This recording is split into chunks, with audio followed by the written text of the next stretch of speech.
दोस्तों नमस्कार और आप देख रहे हैं न्यूज़ बकेट में आपका स्वागत है। 5 राज्य के चुनाव की घोषणा हो चुकी है, लेकिन राजनीतिक पंडितों का क्या विचार है, क्या कुछ वहां पे नया परिवर्तन होगा। और हमारे साथ हैं आनंद प्रकाश तिवारी जी हैं और ये काफ़ी राजनीति में दिलचस्पी रखते हैं और राजनीतिक पंडितों का जो विश्लेषण होता है वो भी ये बताएंगे।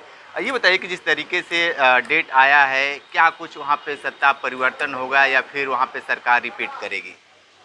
देखिए, जिस तरीके से मोदी जी अकुलाए हुए थे, घबराए हुए थे और बार बार इसको टालने की कोशिश कर रहे थे, उससे एक बात तो स्पष्ट हो गई है कि भाजपा के खेमे में अकुलाहट तो बहुत है और अकुलाहट का मतलब होता है कि मामला कुछ गड़बड़ है।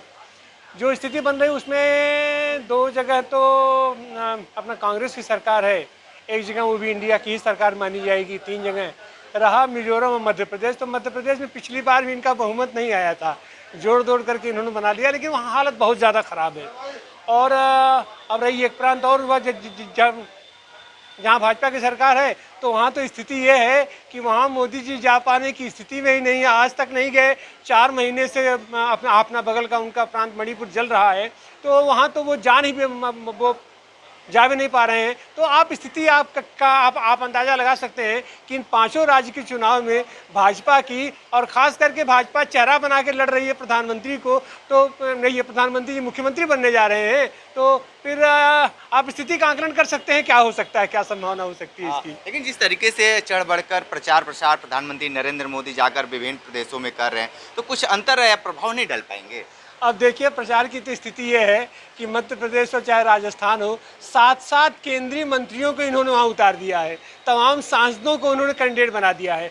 और वो सांसद, वो मंत्री भी खुलेआम मन से कह चुके हैं कि हम तो लड़ना नहीं चाहते थे। मतलब कहीं ना कहीं से वो भागने की स्थिति में, ज़बरदस्ती पकड़ पकड़ के उन लोगों को लड़ाया जा रहा है। तो आप इसका अंदाज़ा लगा सकते हैं उनके प्रचार का, उनके किसी चीज़ का क्या मतलब बनता है। और ख़ास करके मोदी जी की सभाओं में खुलेआम उनको अपील करनी पड़ रही है, रुको रुको रुको, उसके बाद भी जनता रुक नहीं रही है। तो तमाम तामझाम व्यवस्था, तमाम व्यवस्थाओं के बावजूद, तमाम धन बल, जन बल, तमाम अपना तरीके का हरवा अख्तियार करने के बावजूद भी कोई उनको सुनने के लिए तैयार नहीं है, उनकी सभाओं में भी सुनने को तैयार नहीं है, उनकी सभाओं में सुनने को तैयार नहीं है, सड़क पर सुनने के लिए तैयार नहीं है। और उसके बाद सबसे बड़ी बात यह है कि जो उनका गढ़ माना जाता है राजस्थान और मध्य प्रदेश, राजस्थान और मध्य प्रदेश में आपस में ही ऐसी सिर्फ फुटबॉल मची हुई है, कि हमको तो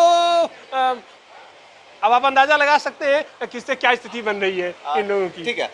इस तरीके से जिस तरीके से देखा जाता है, हम मध्य प्रदेश की बात कर लें या अदर प्रदेशों की बात कर लें, तो क्या कुछ है वहाँ पे खास रहेगा? क्योंकि जिस तरीके से जो समीकरण बैठाए गए हैं और सभी लोग कयास लगा रहे थे कि कभी भी घोषणा हो सकता है और घोषणा हो भी गया, क्या कुछ अटकलें पड़ रही थी जिसकी वजह से ये काफ़ी देरी से घोषणा किया गया?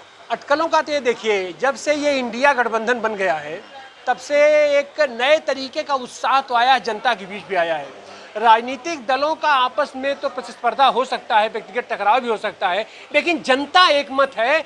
जनता के दबाव में इस बार का चुनाव जनता लड़ेगी, तो जनता के दबाव में ये सारे लोग मजबूर हैं, सारे राजनीतिक दल मजबूर हैं कि इनसे जनता ऊब चुकी है इस शासन से और इनके भ्रष्ट शासन से। अभी आप देखिए जैसे क्या हुआ, ये इनको तो कोई मुद्दा ही नहीं मिल रहा है, वो तरह तरह का, अब इनको जब कुछ नहीं मिला है तो वो जो ये इजराइल और फिलिस्तीन के झगड़े को ही, माने इजराइल और फिलिस्तीन के झगड़े से भारत के चुनावों का क्या मतलब बनता है। लेकिन जिस तरीके से विदेश नीतियों को भी, पुराने हमारे जितने भी नीतियां हैं, हमारे जितने भी पॉलिटिकल स्टैंड है, सबको अलग हटा करके अब फिलिस्तीन हमारा स्वाभाविक मित्र रहा है। फिलिस्तीन दमन और शोषण उत्पीड़न का शिकार रहा है। फिलिस्तीन के साथ फ्रॉम वेरी बिगिनिंग हमारा भारत खड़ा रहा है, माने अटल बिहारी वाजपेयी से लेकर के नेहरू तक सब लोग उसके साथ खड़े रहे। लेकिन अभी इनको क्या है साहब, तो अब इनका गुरु बन गया है इजराइल, वो पेगासस उससे लेंगे तरह तरह। तो ये सारी चीज़ें, इनको तो अब कोई मुद्दा ही नहीं मिल रहा है। तो उसके चलते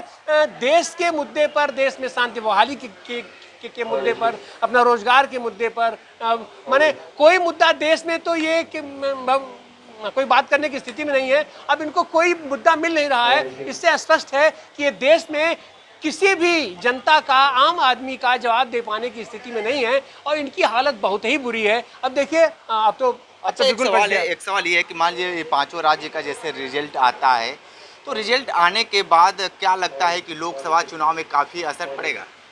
असर तो रिजल्ट आए चाहे ना आए, असर तो दिखाई पड़ रहा है, असर तो पड़ेगा ही पड़ेगा। और 24 इनके लिए बहुत ही दुरूह साबित होने वाला है। ये 24 में रिपीट नहीं करने वाले हैं। जो पूरा इक्वेशन बता रहा है सर, माने अब आप सोचिए कि माने मोदी जी को कहना पड़ रहा है केसीआर तो हमसे मिलना चाह रहे थे, हमने ही उनको मना कर दिया। अरे भैया, तू ओम प्रकाश राजभर जैसे आदमी को जो आपको पानी अपना पी पी के गरिया रहा था और जिसके पास कोई जनाधार नहीं है, कोई आधार नहीं है, ऐसे फुटकर लोगों को तुम इकट्ठा करके एनडीए की याद इन्हें अभी जो इंडिया गठबंधन बनने के बाद आई है, तो इससे आप अंदाजा लगा सकते हैं कि इनके कितने अकुलाहट है। एक एक आदमी की पार्टियों को या एक एक आदमी की पार्टी बना करके अपनी ही पार्टियों को तोड़ करके दो तीन की संख्या गिनवा करके अपना संख्या गिनवा रहे। हमारे इंडिया में इतने दल हो गए, अरे उतने दल हो गए तो उनकी औकात हैसियत क्या है उन दलों का? उन दलों के लोग अपना वोट भी पता नहीं पाएंगे कि नहीं पाएंगे, और अगर अपना वोट अपने को दे लेंगे तो आपको देंगे कि नहीं देंगे। तो स्थिति तो इनकी बहुत ही नाजुक है और जनता उब चुकी है।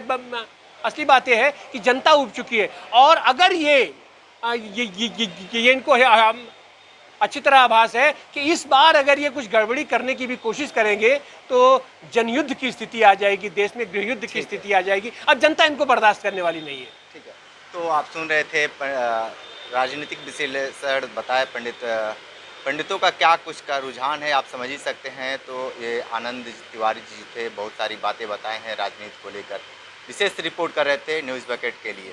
पेश है न्यूज बकेट हिंदी मासिक पत्रिका। पढ़ें इस महीने की पूरी खबर विस्तार से हमारे न्यूज बकेट की मैगजीन में। हमारी ई मैगजीन को मुफ्त में पढ़ने के लिए अभी लॉगिन करें www.newsbucket.in पर। इसके अलावा रोज की ताज़ा खबरों के लिए हमारे YouTube चैनल को तुरंत सब्सक्राइब करें।